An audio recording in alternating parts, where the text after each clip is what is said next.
Some folks have likened the inner workings of the professional wrestling business to the inner workings of the mob. In that respect, it is no surprise that betrayals between wrestlers and their promoters, or between wrestlers and fellow wrestlers, are shocking and heartbreaking at times. The big difference between wrestling and the mob, though, is that many times the fans bear witness to these big betrayals, and there's substantially less murder. There's not no murder, but there's substantially less. Over the years, there have been a slew of backstabbings in the wrestling business, but when it comes to the real-life heel turns, these moments might have you start doing your best "I knew it was you, Fredo" impersonation. Welcome to Honor Wrestling Club, and here is our list of the 8 most shocking backstage betrayals ever. Welcome to the club. In number 8, we have Vince Russo and Ed Ferreira heading to WCW like thieves in the night. After writing a few articles for the WWE magazine, Bruce Pritchard invited a young Vince Russo into the writer's room. It was only a matter of time before he had McMahon's ear, and the two Vinces helped shape the Attitude Era. According to Russo, he would eventually ask for some time off to spend more time with his family. McMahon supposedly said something to the effect of, "I pay you enough for a maid." That was Russo's last straw, and he would leave for the greener pastures of fewer dates and more money WCW provided. He didn't give any kind of notice and bolted, taking his writing partner Ed Ferreira with him.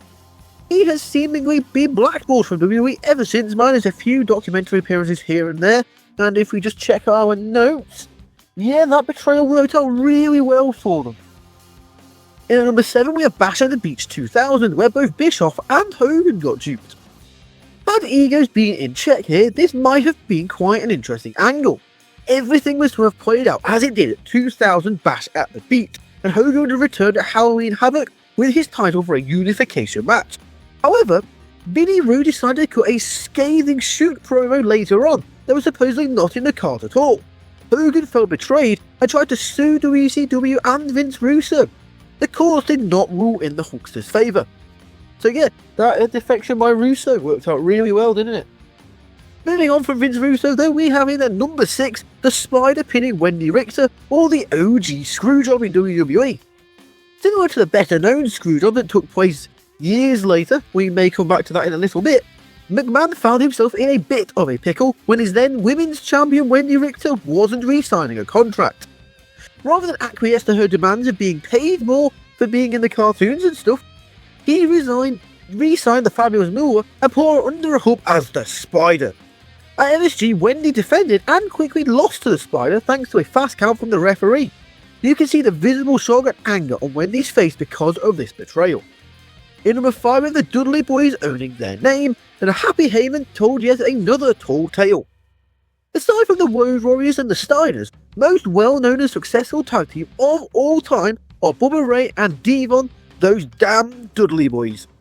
They made their first mark in ECW, where Paul Heyman gave them a chance to shine before they went anywhere else. Happy Heyman had apparently even led them to believe that they owned the rights to their names. But when they left WWE in 2006, they found out very quickly that this was not the case, and McMahon had copyrighted Bubba Ray, Devon, and the Dudley Boys. Team 3D was born out of this betrayal. In number 4, we have Hulk Hogan signing with WCW after he'd said he'd never go against Vince. For nearly a decade, the partnership between promoter Vince McMahon and his top talent Hulk Hogan yielded amazing results. Even now, nearly 40 years later, if not for the McMahon and Hogan partnership, there's probably a very different looking wrestling landscape. And when Hogan decided to retire, in air quotes, what this really meant he wanted to try his hand at acting, he supposedly had a heart-to-heart with Vince where they confessed their love for one another, and Hogan promised he would never sign with any other wrestling promotion.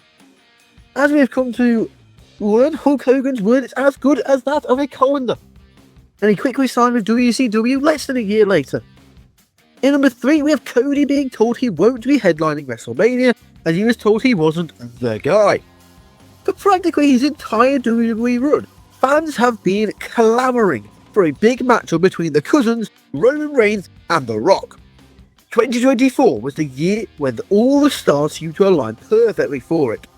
However, Stardust was far more prevalent, and the WWE fans were solely behind Cody, finally topping the Tribal Chief and becoming WWE Champion.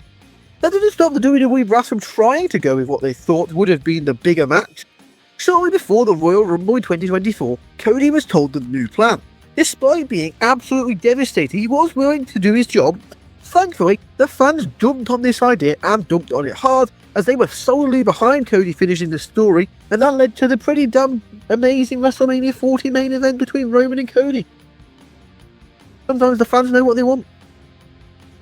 In number 2, we have Kurt Angle agreeing to head to rehab and then deciding to go to take his Olympic machine ass to TNA instead. When you're an Olympic gold medalist, you're clearly an overachiever and a hard worker. It's the only speed Kurt Angle knew during his entire life. Broken necks couldn't stop this man. So when he started to take some pain medicines to mask any and all of his injuries, he began to have all sorts of issues.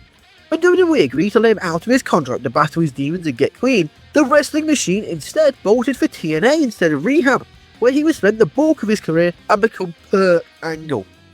And number 1, we have the other screwjob that lives in infamy, and genuinely, only JFK's assassination gets dissected more than this. Hurt feelings, lies, deceptions, all of these and many more led up to Survivor Series 1997 and the most pivotal event of the late 90s in wrestling.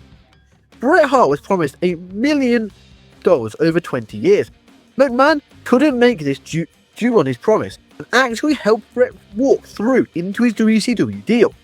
In return, Bret refused to drop the belt to Shawn due to the lack of respect between the two, but he says that he was willing to drop it to other people, just not Shawn. What this led to was the big betrayal that Bret is likened over time to being a mafia hit. Or if you ask Vince, Bret, I guess, hitting himself? And there you have it, there is our list. So what do you think? Which betrayal was the most shocking? Let us know in the comment section down below. If you've enjoyed this video, be sure to give it a thumbs up and click the subscribe button if you are new around here. That's all for now, so thank you for watching, and we'll see you later.